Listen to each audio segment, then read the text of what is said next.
Hi, everybody. Welcome to Osteo. That's with a capital TEA, where osteo warriors in treatment and recent survivors spill the tea on all things osteosarcoma and cancer from the adolescent young adult patient perspective. Listen in on our honest and personal conversations about our osteo experiences, stories, and who knows what else. We get off track sometimes. This podcast discusses all aspects of the young adult cancer experience in a conversational format. Audience discretion is advised. Make sure you like and follow MIB Agents on social media for all of the intel and hot goss. Hi, everyone. Welcome to Osteo, brought to you by the wonderful Moore family. We couldn't do what we do without them. I want to start off with plugging Factor. At the end of June, we had our wonderful Factor meeting in Salt Lake City, Utah, and the turnout was incredible and the memories are unforgettable. I had an opportunity to connect with so many fellow osteo warriors and their beautiful families. I actually met a brilliant young osteo warrior and her family. Her parents were like so sweet, like such genuine, kind souls. They came up to me and said that they recognized me from this podcast and said that they tune in every month, which was so cool. And I had the privilege of spending time with her a majority of the conference, and it was just one of the highlights. I just wanted to give her a little shout out because her and her family tune in every month. So hi, Josie. I miss you, my mini-me. I can't wait till we get to hang out again. I hope you're doing well. And I just wanted to take this opportunity to thank everyone who supports our podcast. Like, thank you for showing up for the osteosarcoma community time and time again. It was so nice to meet everyone in person. And it's so nice to hear that people look forward to our monthly podcast and that people express that what we do has a genuine positive impact. So we love all you guys and we happily do what we do. For all of you. So thank you again. And we just love this little family, this little community that we've built. We really do. I was so bummed that I couldn't make it to Factor. Blame the real IDs. I've been a little busy, with all the cancer stuff, to wait in line at the DMV for hours. So thankfully I can fly again. I just got my passport renewed. And if you're looking for a good way to stay in the loop with all things MIB, make sure you join our Connective issue mailing list. It's a great way to stay on top of our programs, events, and the latest news on all things osteosarcoma and MIB. You can just head on over to our website at mibagents.org and click the join button. You'll have access to this monthly newsletter, Connective Issue, like connective tissue, which I think is a genius name for our newsletter. And it'll just keep you up to date. And it's a fantastic newsletter. I really hope you all enjoy it. I know I do. Speaking of MIB's amazing programs, I want to take a moment to talk about Warrior Mail. Nothing is a better sign of positivity than a smile. Jessica, a mom of a 10-year-old named Charlotte, recently sent a message to all writer agents. She said, "Thank you all for making my girl smile again." Warrior Mail is all about sharing love and positivity to take away sadness and discomfort. If you're interested in getting involved, to sign up to get or give smiles, please look it up at mibagents.org/patients-programs/warrior-mail. I know that's a lot. If it's hard to find that, feel free to just go on our website. And if you look up Warrior Mail, you'll be directed to the page where you can get involved. It's a really great program. I received Warrior Mail when I was actively in treatment, and just to hear the feedback be so positive, not just for myself, but from everyone who's ever received it. It's such an important program. So get involved if you can. And if you would like to receive it, you know where to find it. And we are always looking to hear from you, Warrior Mail, or just through suggestions about future topics for osteo. We are here for all of your suggestions. And again, this podcast is for the osteosarcoma community. And we love you all so much. And we just want to hear from you. This is for you. And we want to talk about what you want to hear. So just let us know. And we will do our best to get it on our schedule ASAP. So I would like to say welcome back. And we're going to transition into our one and only favorite segment. What's the tea? No, like literally. So we're going to go around and share what, preferably tea, but any beverage. I know it's summer. We are drinking and give a review and rate it and just kind of introduce ourselves a little bit.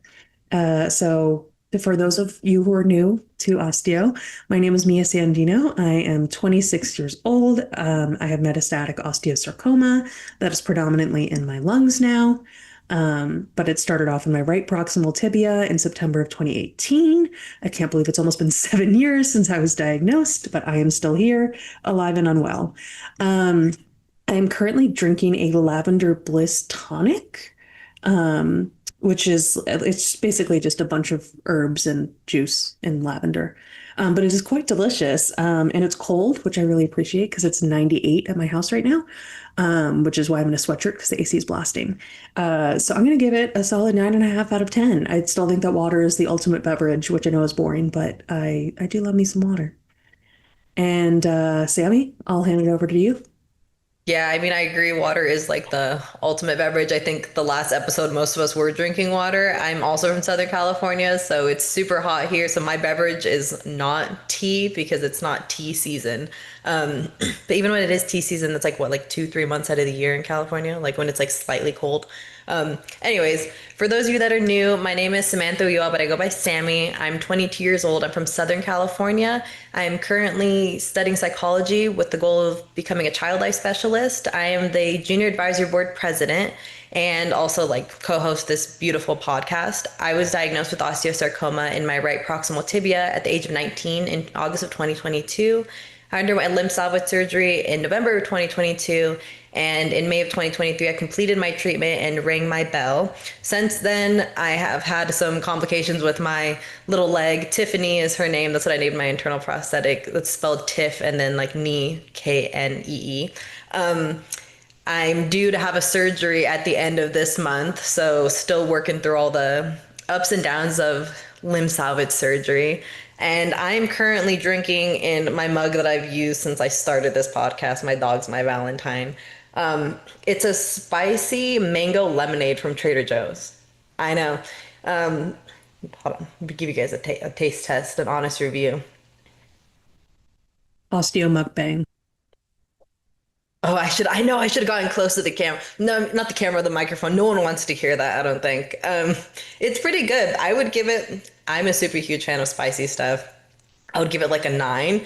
The reason why I take off a point is because you can kind of feel the chili in the back of your throat, and right now I feel like I have to cough. But very good, very refreshing. Considering it's super hot here, like I highly recommend. I'm Open up gonna go those ahead and turn it sinuses. over to Anaya. Hi, my name's Annayia Shrick. I'm 16 years old. This is now my second time on Osteo, and I'm very happy to be back. I loved the first time, and I know I'm gonna love this group. I already do. Right now, I'm not doing much. I came back from Galena last weekend, and that's like Southern Illinois. So we were at Chestnut Mountain with my family, which was fun.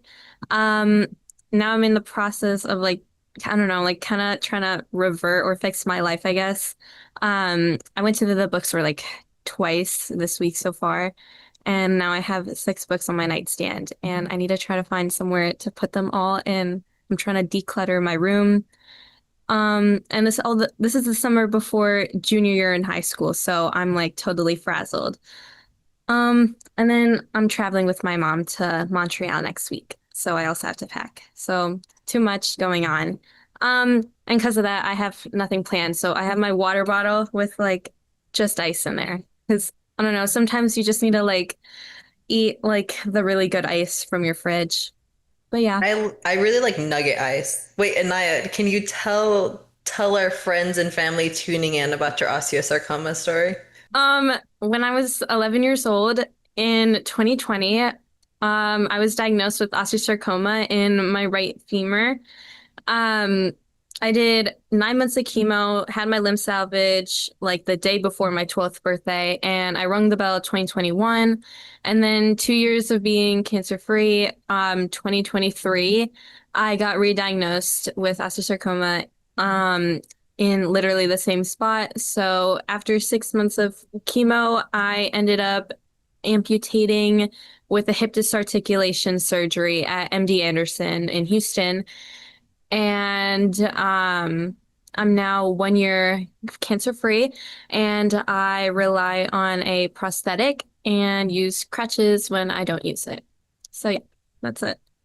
You guys should have seen her in Utah. Like she has a hip disarticulation. She was climbing up those rock climbing walls like with so much ease. Like it was incredible.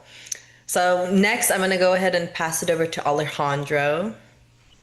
Hello, my name is Alejandro Lopez. My first time on the podcast. I'm from San Antonio, Texas. I was diagnosed with osteosarcoma 10 days after my 21st birthday back in 2023. So that was a great birthday present.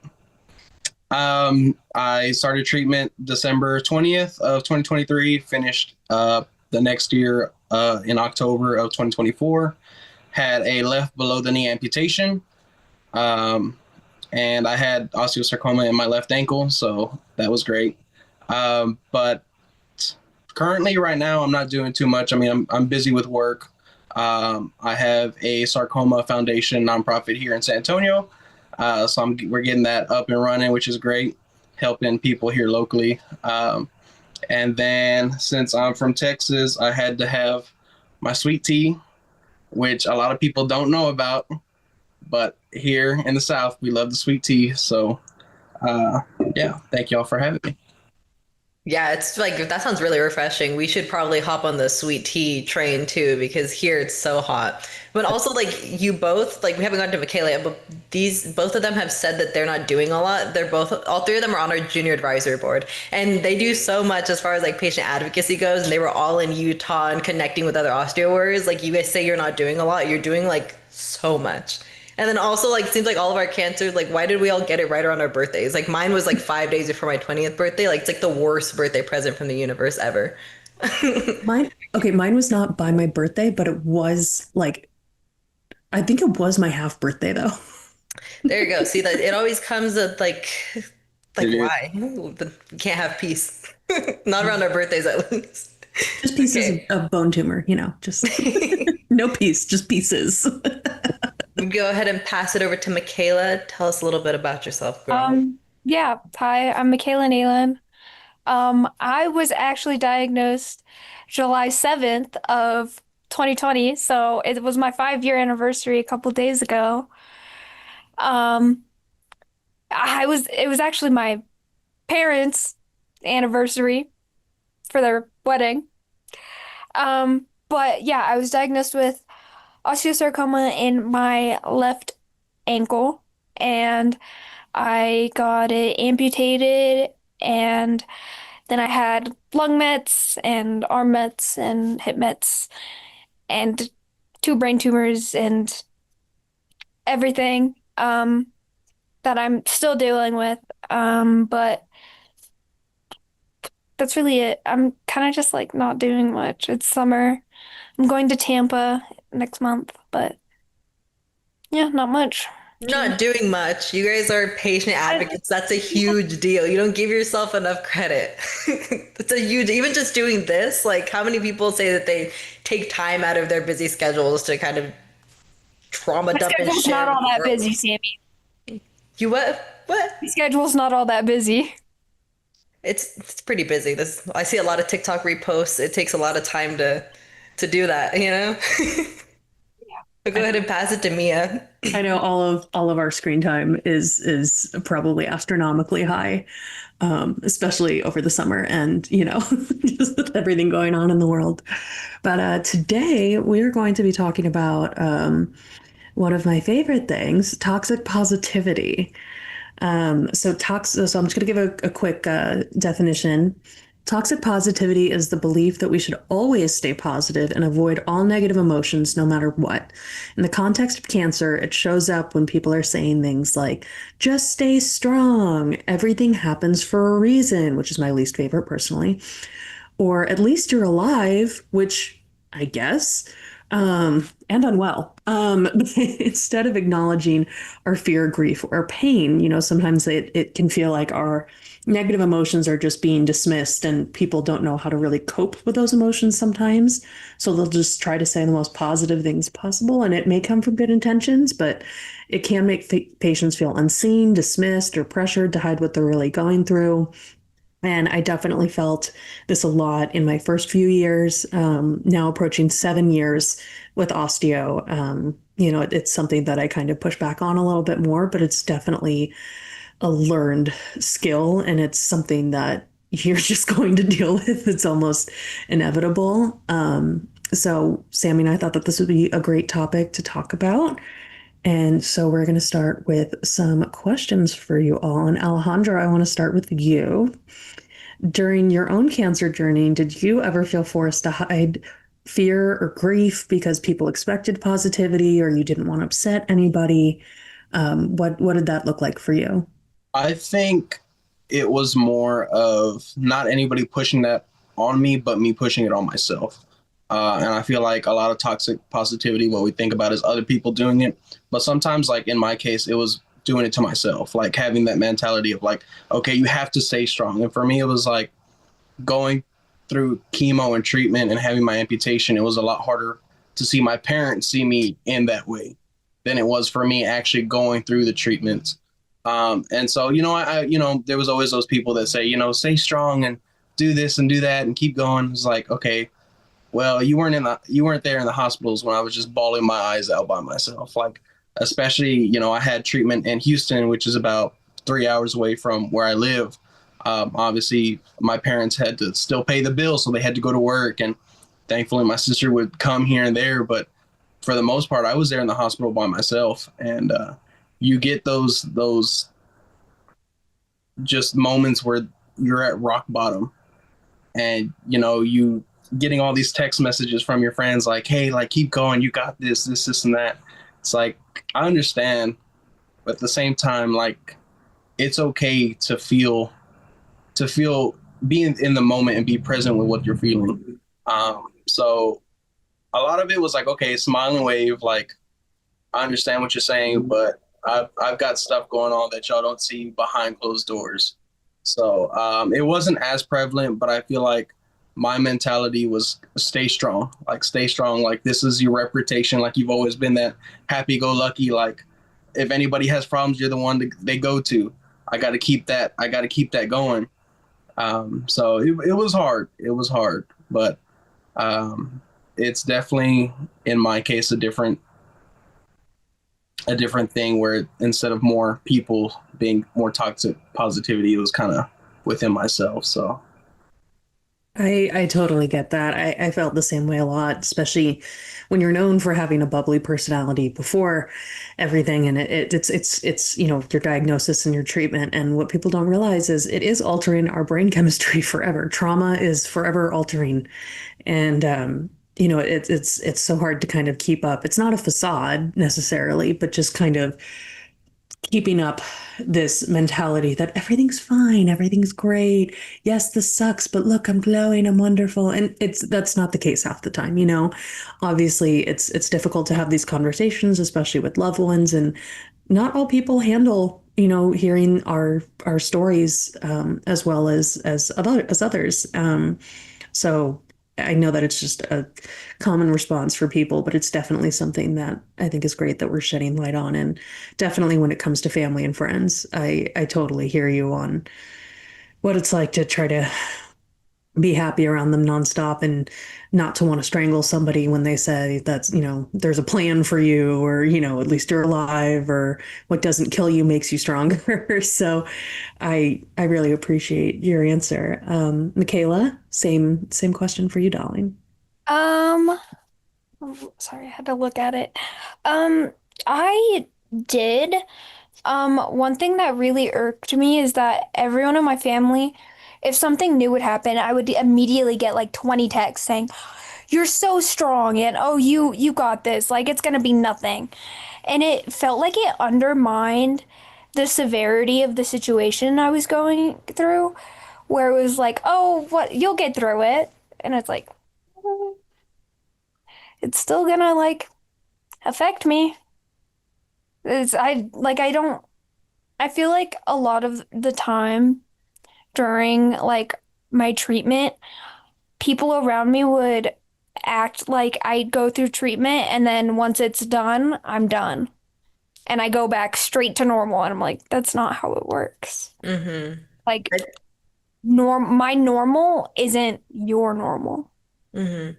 Or what your normal was prior to cancer is no Yeah, longer going to be your not normal my normal. after. And even the whole like after cancer, like I don't even know if there's ever an after, especially like with osteosarcoma, we're all left like Yeah. permanently disabled in one way or another. it's you don't go back to your normal. But it does make sense. Like I feel like people have really good intentions. Like the whole sending 20 messages, like they probably don't feel it from our end, but that's why like this podcast is great because they're getting to hear it now. Like we appreciate the love and support, obviously. Like no one wants Yeah. to feel alone. But also sometimes the excessive positivity minimizes our experience, you know? Or we feel the need to be like how many times people ask you okay and you kind of just say I'm okay, but like you're not okay. I feel like I would do that over and over again when I was personally in treatment. So I totally get what you mean about people just not understanding. I think it does come from a place of they don't get firsthand what we're going through, so they don't know how to approach it. And Yeah. yeah, what about you and I? What was your experience with um, like hiding your fear or grief because people expected you to stay positive? Um, I was kind of like in the same spot as Alejandro and what Mia was also talking about. And also maybe because I was like on the younger side, I guess. I started as like an 11-year-old in treatment. Um, and I don't know, I was always kind of like I don't know, the kind of carefree kind of kid. Like I didn't really typically let a lot of stuff get to me. Like I wasn't that kid like crying to I don't know, like the live action Dumbo movie or something. Maybe I was, but I don't know. Um but then like with like treatment, I always kind of had the mindset like, oh, like if I finish this round of chemo, like I get to go home and then I get to do this and then I get to do that and then it'll be fine for me. Um So I was kind of like burying it in myself. Like my mom really wanted me to like, oh, you can talk to me. Like you're fine if you're sad. Like you can t talk to me. You don't need to be strong if you don't want to be. And I'm like just leave me alone, please. Like let me try to not, you know. Um, and then it was different when I went back into treatment at 14 when I was 2 years out and I was like, okay, well, I'm done with it for like the rest of my life. Like this was like post amputation or pre amputation, I guess. And I was doing okay with my limb salvage at this point in my life. And like, I mean, high school was like abrupt. Like, I barely did any of it before I got re-diagnosed. So that time was more of a bummer for me because was seeing everyone like in my school, like all my friends, they were all hanging out. They were all like going to parties and doing this and that and traveling. And I was like stuck at home or stuck in Chicago or stuck in Houston. Um, so that was like kind of like I didn't want to push it on my friends like, oh, I'm sad you're all hanging out without me, but like if you invite me, I can't go anyway, so you shouldn't invite me anyways. So I felt like I couldn't say anything anyways. You know what I mean? So I was like just stuck in a spot around both of the times I had cancer.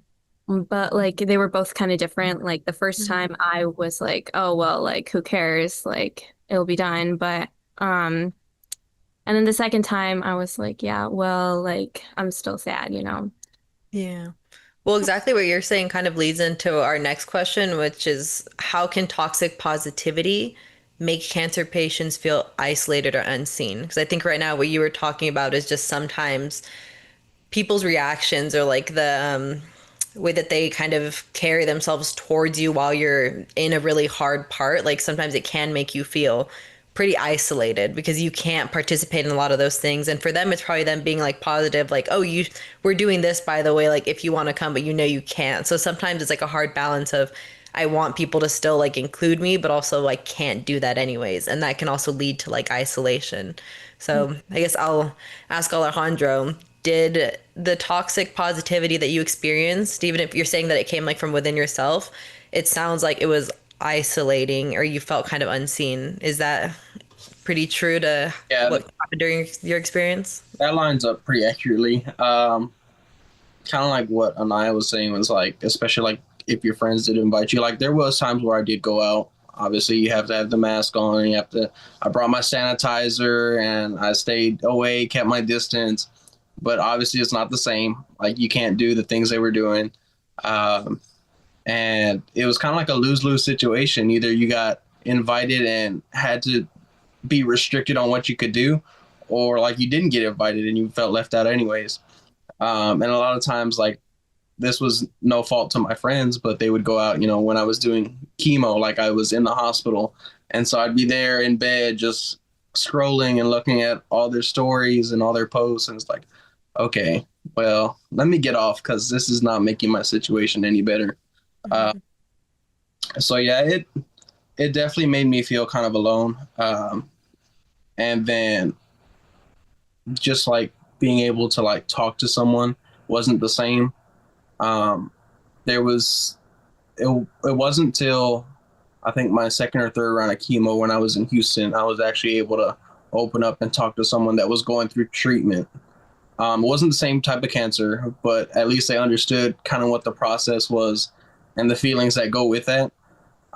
So it's not the same at all. Just, your friends want you to open up and it's like, yeah, well, I could tell you how I feel, but you're not gonna understand. And then you're gonna hear the, oh, I'm so sorry, or like, I understand what you're going through. And it's like, you really don't. um, but yeah, it does make you feel isolated and alone, especially for myself. On top of being literally isolated, you feel, mentally like hopeless and just by yourself in the situation. Yeah, I think that's a feeling that we all kind of experienced at one point or another.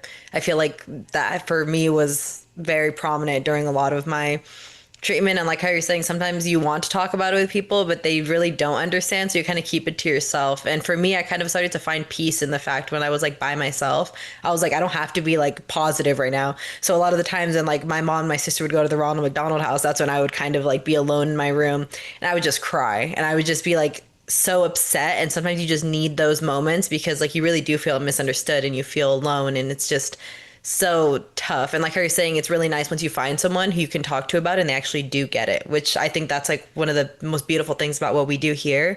We're all sharing and I see that everyone's nodding their heads. Like we all share in this, like we're trauma bonded because we've all gone through something so horrible. And I feel like the emotions that come with it and the experiences are all super similar, even though it wasn't identical, like our stories. What about you, Michaela? How did it feel as far as isolation goes? I felt really isolated when I first got diagnosed.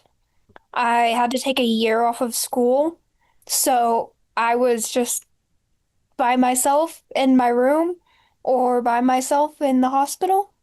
And it was during that stage of my life, because I was 10, so where it's like I'm really kind of like developing and like learning who I am as a person.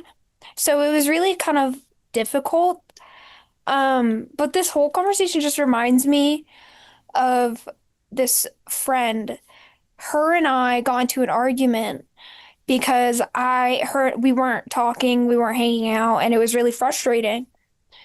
And she said she would just brought up how I don't have energy to do stuff, and she does, and that's why we can't hang out. And I was like, that's not a me problem. Like, I can't do anything to fix that. So it was just weird. And like, I still feel like kind of isolated from like kids my age, I guess.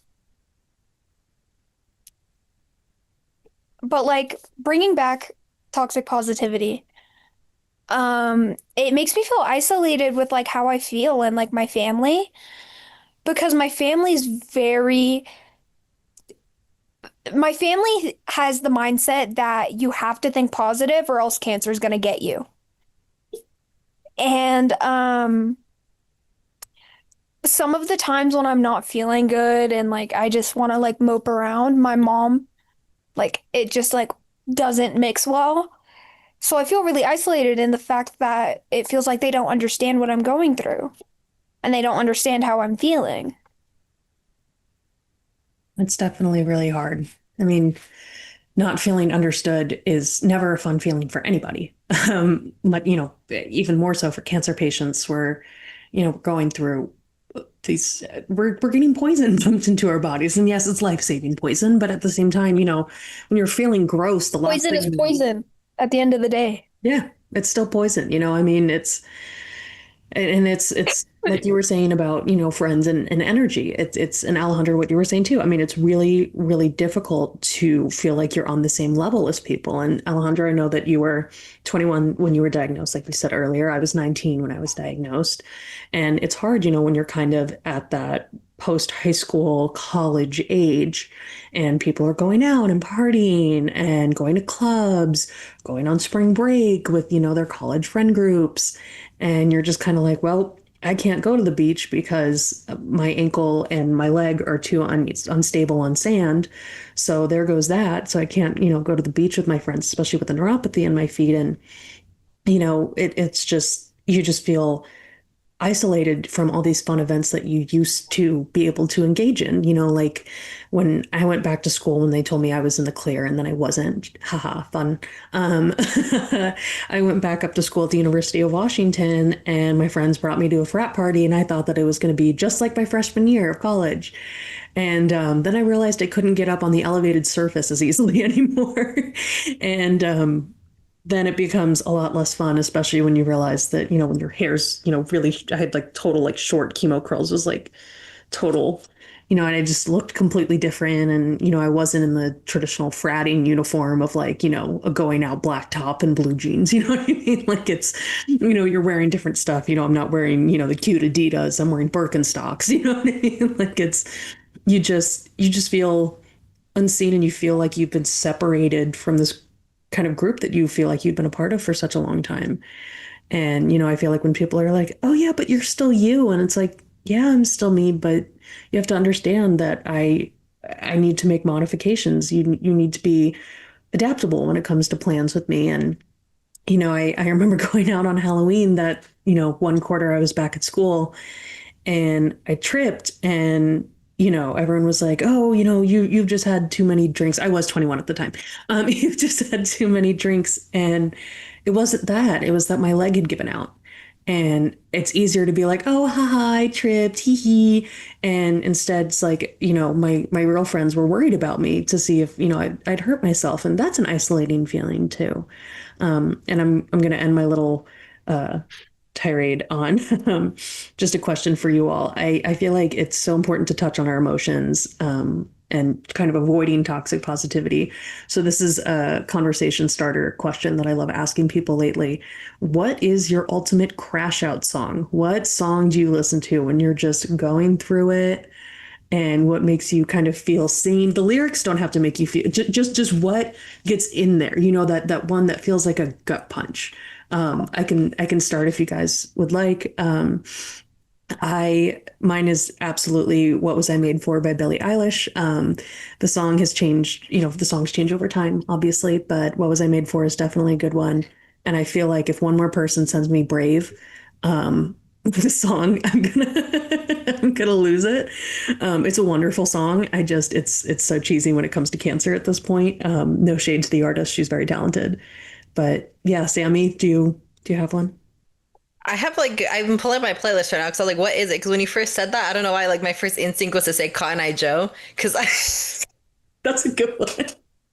Yeah, I just agree, get Sam. Cotton Eye Joe's my crash out song. I just really get so like upset and it's just like just something about it. Sometimes I just need to be in tears, just like I don't know. Oh, I gotta send you a remix of Like where Cotton. did you come from? Where did you go?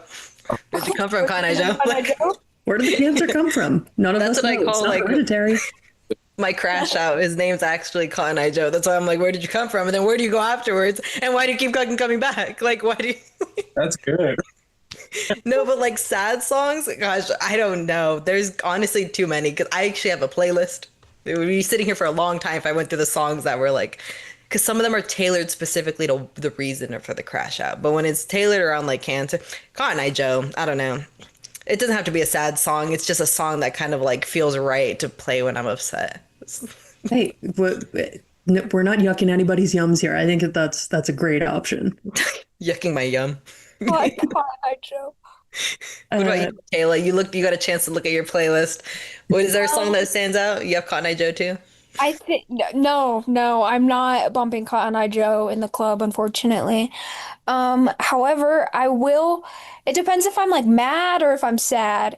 If I'm mad, Limp Bizkit. Mm. Yeah, that's a good one. I have to pull out some Limp Bizkit. Like I just like it makes you feel like you want to go like 100 miles an hour down the highway. Um, but if I'm like feeling more sad, I'll do Medicine by Daughter. That song kills me, especially as like a cancer patient, because it's like the lyrics literally say it's just medicine. Hmm. It's a Is good it? song. Great song. Makes me cry. That's definitely a good one. Anaya, I see you're looking through your playlist. What do you have? She's pulling up Cotton Eye Oh, I have the crash out playlist, guys. Oh, but if you want to avoid a crash out, my mom and I have found the secret to happiness in musical form. And that is The Spins by Mac Miller. Classic, fantastic song. It just always brings the vibes. It's got similar energy to Mr. Brightside as far as I'm concerned. Um, so yeah, but I want to hear yours. We'll do Anaya and then I'll Alejandro. be sad about Mac Miller, so I can't listen to Mac Miller songs while I'm sad, you know? Because then I'll think about him and like Ariana and like whatever. And then I'll start listening to Ariana and then become a spiral, you know what I mean?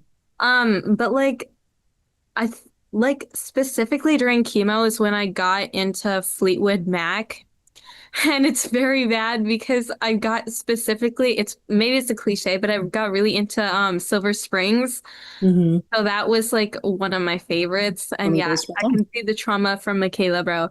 Um, and then I also got into Bob Dylan. So Ain't Me Babe was like something I really resonated with. And then Billy Joel, obviously. I loved Vienna. I had to Yeah. be Billy like, Joel kills me every time. Billy Joel is I my think man. I'm trying to remember what song. I listened to this one song and I think it was Billy Joel. I listened to it before my first brain surgery.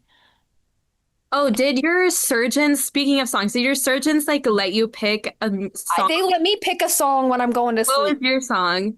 I'm trying I'm trying to think. I can't remember. Mine's Gracie Abrams. It was I Miss You, I'm Sorry. It was like I like literally ascended when he like put me like like I was getting like this like the Alejandro, like Alejandro's song is like Alejandro. That's his crash out. His crash out song is Alejandro. Oh God. I didn't know that you had an option to play a song. I have a surgery coming up. I'm absolutely gonna be like, you guys You don't should bump totally do Cotton it. Eye Joe as I'm going under. I don't know if it's like a pediatric I'm gonna thing, wake up upset. but they let me do it in like I mean I said I don't know why I said no at Lurie Children's, but I said yes at in MD Anderson when I was getting amputated, and yeah, I Miss You, I'm Sorry was my I surgery. didn't play a song for my amputation. I Like, remember when I was going under, I looked at my doctor and I went, "Can I keep my leg?" And he goes, "No." And then I fell asleep. During one of my last ablations, which is I get cryogenic ablations of my lung tumors. Basically, it's a minimally invasive procedure. They sedate me. They don't fully put me under.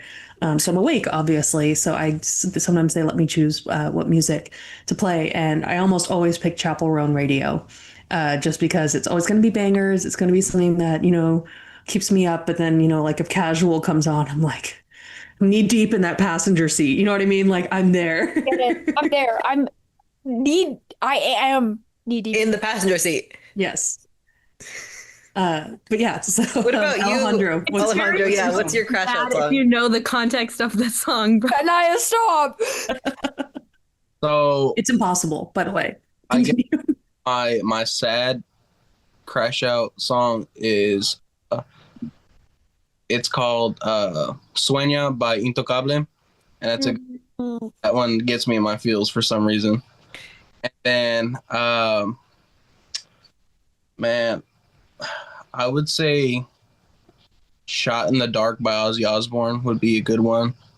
Okay, so at MD Anderson, like they asked me what song, and I told them to play Iron Maiden, and they never played it, so I was very disappointed. And also, yeah, asked for like pictures of my surgery, and didn't do that either, so I was very disappointed. I Yeah. got to see my brain tumor, but I didn't get to see my leg get cut. My leg. Yeah, that's what I wanted, and they were like, "Oh, sorry." My first surgeon like took a picture like on her phone if she's listening, I lost touch with her. Please reach out to me. I have questions. And I also want that picture. But she took a picture of like my tumor and then she showed it to me and I was like, "Can I have that?" And she goes, "Maybe once you're like out of treatment." And I was like, "Okay." And then she disappeared, gone with the wind. But okay, my song, if it's not Cotton Eye Joe, can I, may I? You know the song Saturn by SZA? I love that song. Like that one gets me like in my feels. Anything And is I'm having visible. surgery coming up, but I'm gonna ask them to play Cotton Eye Joe. I remember. Or started playing. Wait, everyone join me.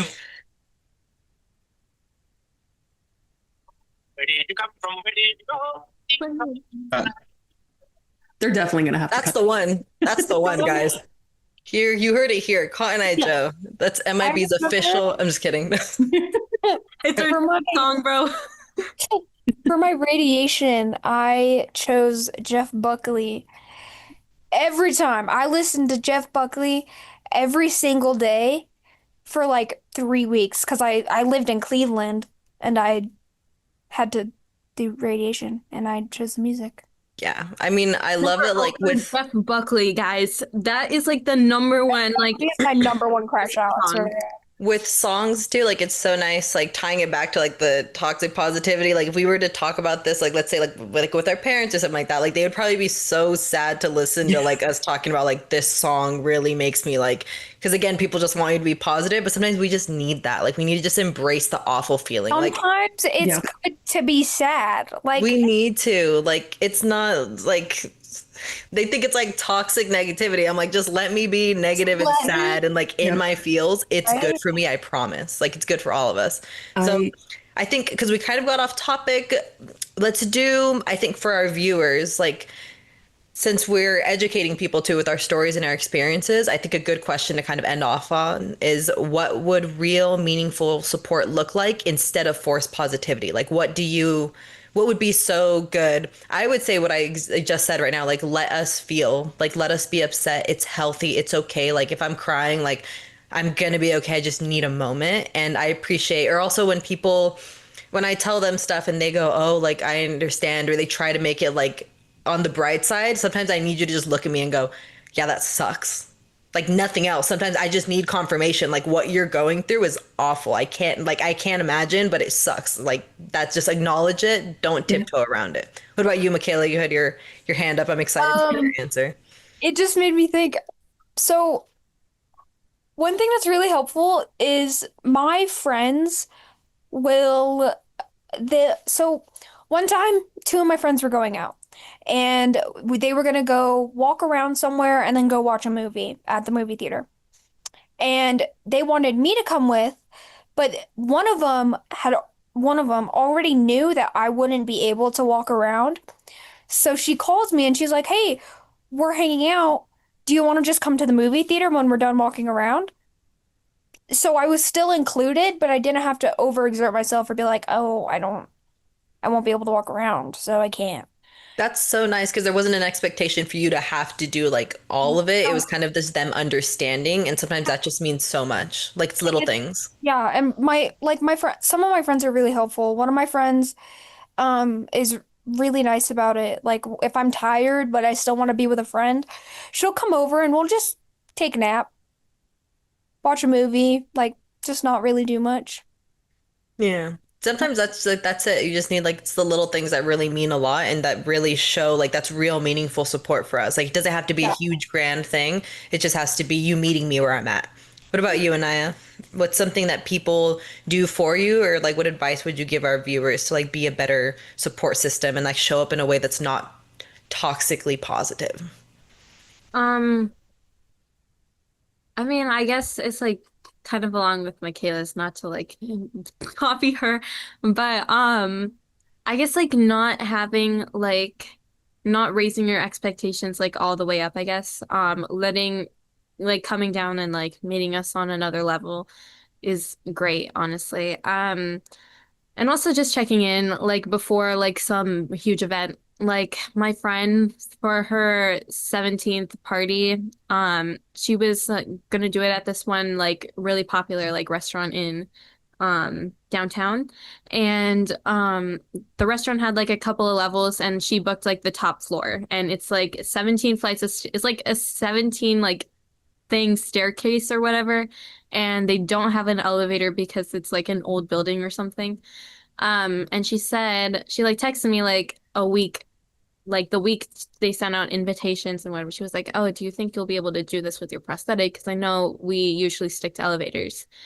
And I honestly thought it was like so sweet because like I don't know, like it's so small just to like reach out over like a staircase, like maybe at everyone else, but I don't know. I felt like so seen when she like sent that. I was like, that's like so sweet. I didn't like expect her to like think about it like so closely because she's inviting like a ton of people. Um, but it's just like the little things I think are great. Yeah. Hmm. Like inviting, like offering if you want to like sit down while you're like walking through somewhere, like is great. Um, Yeah. yeah, anything really is nice. I have three examples that I can think of right off of the top of my head, that really make me happy and bring me joy. And one's in the future, one happened, and one was recent. So I'll start with the one that was in the past. My cousin got married in 2022, and her bachelorette party was that summer. She got married in late 2022. And it was me, my cousin, who was the captain of Cornell's women's basketball team when she was still in college. And she got married at 26 or 20. Yeah. So she was, oh my God, my age. Crazy. Anyway, so her bachelorette party was all D1 athletes, a lot of basketball players. And then it was me, fresh off of steroids, a lot of steroids, moon face and all, with my internal prosthetic running around with all these former D1 athletes who are all like 6 feet tall. And very one of these things is not like the other. And my cousin pulled me aside and she likes to go to bed early. And so she said to me, "Hey, I know my friends can go kind of hard, and this is my bachelorette party. Um, and I know that, the ground in Charleston can be uneven in places and there's a storm coming." And she's like, "Whenever you feel like you can't, stand for too long or you need to go, you just let me know and I'll say that I'm tired." Because honestly, I probably will be. And I really appreciated her meeting me where I was. And yes, I knew that she was tired too, but it was just so nice walking back with her, knowing that it's her bachelorette party this week. The weekend was about her, and she was still worried about me. And that's love, in my opinion. That's true friendship and support. And more recently, I went to brunch with one of my friends, and we had to park. Parking was difficult, and the only place we could find a good spot was on the third floor, and the elevator was broken.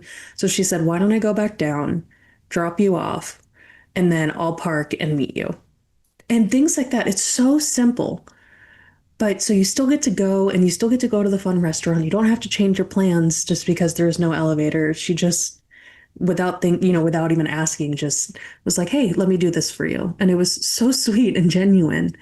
And in the future, another bachelorette party, one of my best friends just got engaged, and we were talking about bachelorette plans, and she wants to go to Vegas, and she likes to party. And she said, "But don't worry, I'm going to make sure that wherever we go, they at least have one reserved seat for you, or we'll get a table." And I thought that that was so sweet because I can't dance all night anymore. And I'm not going to be dancing behind the DJ booth for more than 5 minutes. So it's just nice to have, those little examples in day-to-day life, and not like you were saying, and like you were saying, Michaela and Alejandro. I'd really love to hear what kind of what meaningful support looks like for you instead of just, feeling awkward and in a situation. Yeah. Mine's a little bit different. I mean, I definitely like the small things. Just like before plans are made, like, okay, a lot of my friends would be like, okay, this has a lot of stairs. This is a lot of walking. Let's find something else. And then, so that's amazing. Like, kind of just because that's what my head automatically goes to whenever like I'm invited out. I'm like, okay, let me research where this is at. How far is the walk? Where's the parking? And especially when I was just with the crutches before I got my prosthesis, it was, it's hard on the hands. Your foot gets tired. It's like, okay. But, once those plans were made and once I actually got there with my friends, I really appreciated them just treating me how they treated me before I got diagnosed. like not special. Like, okay, like every little thing I do is like, okay, watch out with this. It's like, okay, like let me learn, this is my new life. Like I need to get adjusted to this, and I don't want to feel like catered to with everything. Like at certain times it's great, but I want to feel like I I I want my new sense of normal. Like Hmm. I want to be an individual person, not left out, not treated differently. Like treat me how you would before I even got diagnosed. Like Yeah. I don't want to be seen a different way. And it's hard because I mean, how can you not see us a different way? You know, like a lot of us have like physical disabilities. We're like, okay, like look at them or our scars from like our ports and whatnot. It's like, okay, now like we're being looked at weird or we're treated like I don't like that. I don't that first thing I told my friends after I got diagnosed was like, this doesn't change a dang thing. Like I'm not a different person. Don't treat me special. You know how I am, how I want you to treat me. I just want you to treat me like everybody else. So I Yeah. that I the really get that. so Um, Mhm. yeah, one thing my like mom and my friends have definitely emphasized is that I'm still me. yeah. I'm just a little bit different. Like, Yeah, I think the purest like form of love is like understanding that too, whether it comes to like family or friends, like just meeting us where we're at, like not overly coddling us, like allowing us to still be a person because sometimes like we're seen as patients, not people. Like it's the wrong P word. Like I'm still a person. And, like my whole world is not just like being a patient, even though that is a big part of my life. So I think what everyone was saying, like I think for our viewers, just meet us where we're at. And then it also, I really like when people ask me like how I like things to be approached, you know, like how do you like, because for some people it's different. Like some people really do like want there to be more of a conversation before like outings and stuff. Some people prefer like I don't know. It's just it's one of those things. Ask people where they're at, meet them where they're at, be okay with where they're at, and like don't be overly like positive about it either. Like it sucks, especially sometimes if you can't go out and do these plans with your friends. Like it does suck, and it's okay to acknowledge that. It doesn't. We don't always have to be positive, but I think it's beautiful when people kind of meet us exactly where we need them to be. So. And again, thank you all for being here. It was so nice. Our first timers, Michaela and Alejandro, we hope to see you guys back. Annayia, thank you for joining us again. It's just so nice. Like I got to meet all three of them in person at Factor, and it was so fun. I was literally thinking today, I was like, I think the universe put us all in like different places. Because imagine if we all lived in the same state, like it'd be too fun. Like Sam we're and not I allowed to do have that live in much the fun. same state. I know me and I live in the same We state, need like we need to literally like super hang, close. We've have actually never met in person. which is crazy. I'm just gonna show up one day. We We even have talk each all the other's time, but locations. I'm just gonna show up and like we have each other's locations, but I've never we been to your do. location. Maybe next episode we'll update and we'll be like, surprise, I'm in your closet. Let- Surprise, I'm under your bed. well, I left mine a oh, long it's like time ago, Sammy so signs into the thing and Mia just walks out the closet. honey, I came out years ago. I should be Oh, under the bed, not in the Or closet. Factor does too. Like you go there and you like realize like how many people are out there that like live like I don't know like an hour away. Like I think I met like two kids at Factor who like I don't know live like an hour away from my house, which is actually crazy. And then Hmm. I found out like Alejandro and Elise, we had the same orthopedic and plastic for our amputations, which is crazy. Yeah, that's the beauty of like Factor and MIB as a whole. Like it's crazy. Like we're closer to our friends than we think. You know, like we have this beautiful little community, and even like the people that live like in different states. I always think whenever I'm going to another state, I'm like, who's there that I can go see?